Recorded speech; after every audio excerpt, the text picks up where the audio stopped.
आज की इस वीडियो में हम बात करेंगे कॉम्बिनेशन ऑफ रजिस्टर्स के ऊपर। लास्ट वीडियो में हमने रजिस्टर्स के बारे में बात की थी, रजिस्टर्स क्या होते हैं। तो आज हम उनके कॉम्बिनेशन के ऊपर जो न्यूमेरिकल्स बनते हैं उनके बारे में बात करेंगे। ठीक है, सबसे पहले हम ये देखेंगे कि अगर रेजिस्टेंस सीरीज कॉम्बिनेशन में ज्वाइन है तो नेट रेजिस्टेंस इक्विवेलेंट रेजिस्टेंस कैसे निकाली जाती है, और अगर वही रजिस्टर्स पैरेलल कॉम्बिनेशन में है, पैरेलल में ज्वाइन है, तो उस केस में इक्विवेलेंट रेजिस्टेंस कैसे निकाली जाती है। चलिए शुरू करते हैं सीरीज कॉम्बिनेशन से।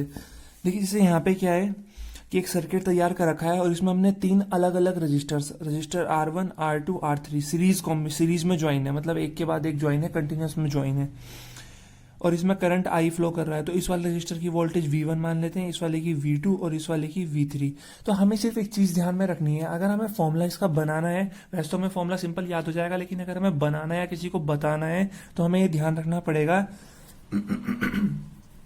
कि सीरीज कॉम्बिनेशन में आई की वैल्यू क्या होती है, हमेशा सेम होती है, और वी की वैल्यू क्या होती है, हमेशा डिफरेंट होती है। कि सीरीज कॉम्बिनेशन में करंट क्या होता है, सेम होता है, और पोटेंशियल क्या होता है, डिफरेंट होता है। तो जो चीज डिफरेंट होती है ना, हम उसको ऐड करते हैं हमेशा। क्या बोला मैंने, सीरीज कॉम्बिनेशन में करंट की वैल्यू सेम रहेगी, जितना करंट इससे पास होगा उतना ही करंट इससे पास होगा, उतना ही करंट इससे पास होगा, बिकॉज सेम लाइन में। पोटेंशियल क्या होगा, डिफरेंट होगा। तो जो चीज डिफरेंट होती है हम उसको ऐड करते हैं। जैसे यहाँ पे पोटेंशियल डिफरेंट है तो हम पोटेंशियल को ऐड करेंगे, तो V जो आएगा वो हो जाएगा V1 plus V2 plus V3। और ओम्स लॉ के अकॉर्डिंग V जो होता है वो IR के बराबर होता है। तो V हो जाएगा हमारा IR, V1 हो जाएगा IR1, V2 हो जाएगा IR2 और V3 हो जाएगा IR3। ये I1 I2 I3 को हमने I लिखा क्योंकि ये सेम है, इक्वल टू I है। हमने यहाँ से क्या किया, I कॉमन लिया और I से I कैंसिल कर दिया, तो यहाँ से R की वैल्यू आ गई R1 plus R2 plus R3। तो जो कंबाइंड रेजिस्टेंस होती है जब हम सीरीज में उसको कनेक्ट करते हैं तो वो बराबर होती है सम ऑफ इंडिविजुअल रेजिस्टेंस के। तो सीरीज में हमेशा ध्यान रखना है, डायरेक्ट ऐड कर देना है, तो वो हमारी इक्विवेलेंट रेजिस्टेंस बन जाएगी। क्लियर हुआ। अब बात करें अगर पैरेलल कॉम्बिनेशन की, तो पैरेलल कॉम्बिनेशन में जैसे हमने अरेंजमेंट कर दिया है कि ये R1 R2 R3 रेजिस्टेंस हमने आपस में पैरेलल में ज्वाइन कर लिए हैं। ये बैटरी, इसका पोटेंशियल है V। तो अब क्या हुआ कि करंट जो है, यहाँ से जो करंट जा रहा था I, ये तीन पार्ट में डिवाइड हो गया, I1 I2 I3 में। तो करंट जो है वो अलग अलग है। पैरेलल में करंट क्या होता है, डिफरेंट होता है, और पोटेंशियल क्या होता है, सेम होता है पैरेलल में, ध्यान रखना है। तो तीनों रजिस्टर्स पे सेम पोटेंशियल सप्लाई हो रहा होगा।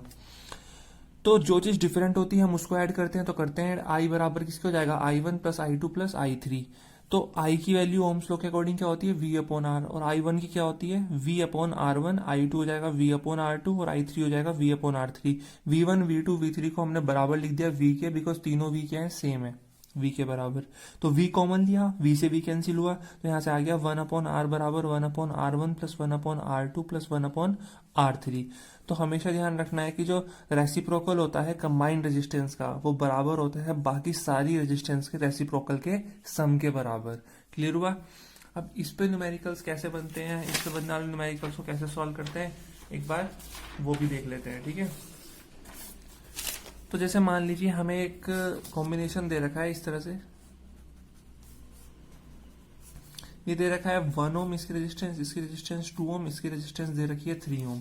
तो हमें पूछ रखा है नेट रेजिस्टेंस बताओ। क्या पूछ रखा है, नेट रेजिस्टेंस बताओ। तो ये सीरीज कॉम्बिनेशन है, तो सीरीज कॉम्बिनेशन में नेट रेजिस्टेंस क्या होती है, तीनों का सम 1 प्लस 2 प्लस 3 मतलब 6 ओम। क्लियर हुआ। अच्छा, अगर हमें इस क्वेश्चन को अलग कर दे थोड़ा, अब क्वेश्चन को चेंज किया, क्वेश्चन को यहाँ पे क्या किया, हमने 12 वोल्ट की बैटरी से इसको कनेक्ट कर दिया। किससे कनेक्ट किया, 12 वोल्ट की बैटरी से। और अब क्वेश्चन ने पूछ रखा इस सर्किट में करंट कितना होगा। तो करंट क्या होता है, I बराबर क्या होता है, V अपॉन आर, क्योंकि V क्या होता है, I इंटू आर।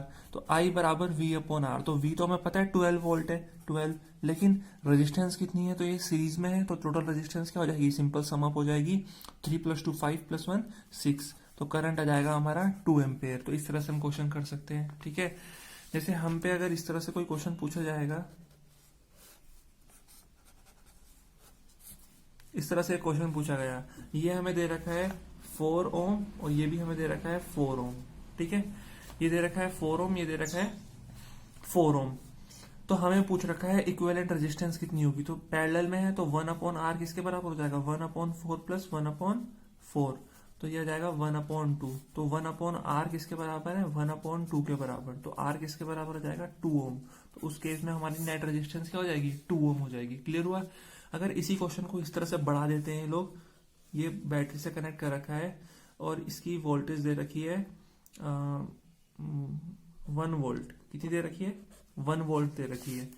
तो उस केस में हमें करंट निकालना होता है, तो करंट होता है V अपॉन आर। तो V दे रखा है 1 वोल्ट और R अभी हमने निकाला इसके लिए पैरेलल के लिए 2, तो कितना जाएगा, 0.5 एम्पेयर करंट आ जाएगा।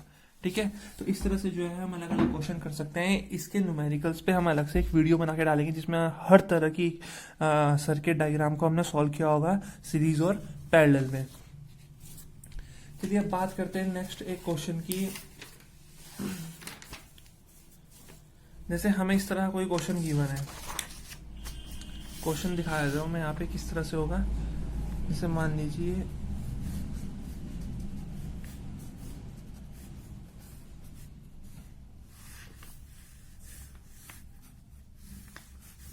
ये 6 वोल्ट की बैटरी से ज्वाइंट है। ठीक है, इसकी रेजिस्टेंस दे रखी है 7.2 ओम, इसकी दे रखी है 8 ओम और इसकी दे रखी है 12 ओम। ये R1, R2 और ये R3। तो सबसे पहले हमसे पूछ रखा है टोटल रेजिस्टेंस बताइए, टोटल रेजिस्टेंस कितनी होगी ये बताओ। सेकंड हमसे इसमें पूछ सकते हैं टोटल करंट कितना होगा ये बताइए। और थर्ड हमसे पूछ सकते हैं कि potential difference across R1, R1 पे कितना पोटेंशियल होगा, इस वाले पे कितना पोटेंशियल होगा। तो एक एक करके सॉल्व करते हैं। देखिए अगर इस सर्किट को ध्यान से देखें तो ये दोनों किसमें है, पैरेलल में है। ये दोनों किसमें है, पैरेलल में। तो अगर हम इन दोनों को आपस में सॉल्व करते हैं पैरेलल में, तो इन दोनों को सॉल्व करके एक नेट रेजिस्टेंस आ जाएगी ना। तो सॉल्व करते हैं, ये दोनों पैरेलल में है तो इनको सॉल्व करेंगे तो ये आएगा 1/R बराबर 1/8 प्लस 1/12। इनका एलसीएम कितना आएगा 24, तो 8 3 जा और 12 2 जा 5/24। तो R की वैल्यू हो जाएगी 24/5 मतलब 4.8 ओम। क्लियर हुआ। तो अब इस डायग्राम को हम इस तरह भी तो बना सकते हैं, 7.2 ओम। अब ये क्वेश्चन इजी हो गया। देखिए इन दोनों को सॉल्व करके कितना आंसर आया, 4.8 ओम। तो हमने यहाँ पे 4.8 ओम लिख दिया दोनों को सॉल्व करके। ये अब ये दोनों किस में है, आपस में सीरीज में है। तो ये दोनों सीरीज में है तो R इक्विवेलेंट आ जाएगा 7.2 प्लस 4.8, तो ये आ जाएगा 12 ओम। तो हमारा पहला पार्ट जो है वो सॉल्व हो गया। टोटल रेजिस्टेंस कितनी आ गई, 12 ओम। ये दोनों पैरेलल में थे, इन दोनों को सॉल्व किया तो एक नया रेजिस्टेंस आई इतनी, और ये दोनों किस में हो गए, अब सीरीज में हो गए। तो आंसर आ गया 12 ओम। क्लियर हुआ। अब पूछ रखा है टोटल करंट कितना होगा। तो अगर हमें टोटल करंट निकालना है तो उसका आंसर फॉर्मूला होता है total potential upon total resistance. तो टोटल पोटेंशियल कितना है, टोटल पोटेंशियल हमारे पास है 6 वोल्ट, ये दे रखा है ना हमें 6 वोल्ट टोटल पोटेंशियल बैटरी का, और टोटल रेजिस्टेंस है 12। तो करंट आ जाएगा 1/2 मतलब 0.5 एम्पेयर। क्लियर हुआ। अब हमें बोल रखा है पोटेंशियल डिफरेंस अक्रॉस R1। तो R1 के थ्रू अगर हमें पोटेंशियल निकालना है तो हमें लिखना पड़ेगा करंट थ्रू R1 और रेजिस्टेंस ऑफ R1। तो R1 के थ्रू कितना करंट है, R1 के थ्रू करंट है 0.5। कितना है 0.5, क्योंकि करंट तो इसमें सेम है, इसमें 0.5 क्योंकि 0.5 करंट है ना। तो R1 पे तो 0.5 करंट जा रहा होगा, इन दोनों में करंट अलग होगा लेकिन इसमें तो 0.5 ही होगा। और R1 की रेजिस्टेंस कितनी है 7.2। तो इसे अगर हम सॉल्व करते हैं तो ये आंसर आएगा 6 पॉइंट और ये आ जाएगा 3। तो 3.6 वोल्ट R1 पे पोटेंशियल है। ठीक है, तो जिस पे पोटेंशियल निकाल रहे हैं उस पे होने वाला करंट और उसकी रेजिस्टेंस ही मल्टीप्लाई करेंगे हम। ठीक है, तो इस तरह से हम जो है सर्किट डायग्राम्स के जो ये सीरीज और पैरेलल कॉम्बिनेशन के क्वेश्चंस होते हैं इसे सॉल्व करेंगे। इसके अलावा जब हम इसकी एनसीईआरटी की प्रॉब्लम सॉल्व करेंगे इलेक्ट्रिसिटी चैप्टर की, तो उसमें ढेर सारे क्वेश्चन है रजिस्टर्स के ऊपर, कॉम्बिनेशन ऑफ रजिस्टर्स के ऊपर, हम उनके बारे में ही बात करेंगे। ठीक है, तो आज की इस वीडियो में सिंपल इतना ही था। एक वीडियो हम इसमें अलग से बना के डालेंगे जिसमें हम कॉम्बिनेशन ऑफ रजिस्टर्स के न्यूमेरिकल्स के ही बारे में बात करेंगे। हर तरह के सर्किट डायग्राम के ऊपर न्यूमेरिकल्स बनाएंगे। तो फिलहाल अगर आपको ये वीडियो अच्छी लगी है कॉम्बिनेशन के ऊपर तो प्लीज़ लाइक करें, शेयर कर दें, कमेंट करके बताएं कैसी लगी। और चैनल अगर अभी तक सब्सक्राइब नहीं किया तो प्लीज़ चैनल को सब्सक्राइब कर लें।